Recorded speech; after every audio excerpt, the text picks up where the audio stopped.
ఈ రాశి వారికి వృత్తి ఉద్యోగ వ్యాపారాలలో అనుకున్నంత స్థాయిలో మంచి మార్పులు ఏర్పడతాయి. భాగ్యస్థానంలో 3 గ్రహాల కలయిక, రాబోయే రోజుల్లో చతుర్గ్రహ కూటమి ఏర్పడుతోంది. అదృష్టవశాత్తు పనులు ఎక్కువ శాతం జరిగే అవకాశం ఉంటుంది. తండ్రి గారి తరపు నుంచి కావచ్చు, ఆయా ఉన్నత స్థానం హోదాలో ఉన్న వారితో కావచ్చు, మీరేవైతే పనులు చక్కబెట్టుకోదలుచుకున్నారో అవి నెరవేరుతాయి. 3 వంతులు మంచి పరిణామాలను మీరు చూడగలుగుతారు. శుభకార్యాలకు సంబంధించిన అంశాలలో కాస్తంత జాగ్రత్తలు అవసరం. ప్రత్యేకించి సంతానం మాట వినకపోవడము, వాళ్ళ స్వతంత్ర నిర్ణయాల వలన మీరు కలత చెందే అవకాశం ఉంటుంది. మన ప్రారంధం మన సుకృతం కూడా మనం చూసుకోవాలమ్మా.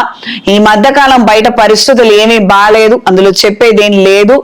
ఈ విషయాలు ఏవైనా ఇంట్లో జరుగుతున్నట్లయితే తగినటువంటి శాంతి క్రతువులు పెద్దవారి వైపు నుంచి పిల్లల వైపు నుంచి కూడా జరిపించుకోవాల్సి ఉంటుంది.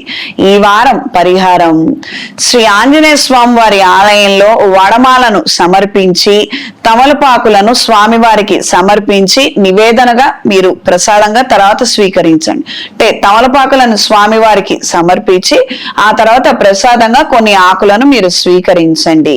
దీని వలన మంచి పరిణామాలు ఏర్పడతాయి. ఎవరైనా నోరు దుడుస్తోటి మిమ్మల్ని ఏమైనా అనటానికి వచ్చినా కూడా వాళ్ళు ఆగుతారు. మీరు ఏ విషయాలలో కూడాను నోరు జారకుండా ఉంటారు. ఈ రాశిలో జన్మించిన స్త్రీలకు వృత్తి ఉద్యోగ వ్యాపారాలలో మంచి పరిణామాలు ఏర్పడతాయి. తాత్కాలిక వ్యాపారాలు కలిసి వస్తాయి. మంచి ఆదాయాన్ని పొందగలుగుతారు. కొన్ని కార్యక్రమాల నిమిత్తం రుణం కోసం చేసే ప్రయత్నాలు అనుకూలంగా ఉంటాయి. కొంతమంది బయట వారి ద్వారా మీరు ప్రయోజనాలను పొందగలుగుతారు. మీరు అనుకున్న పనులు నెరవేరుతాయి.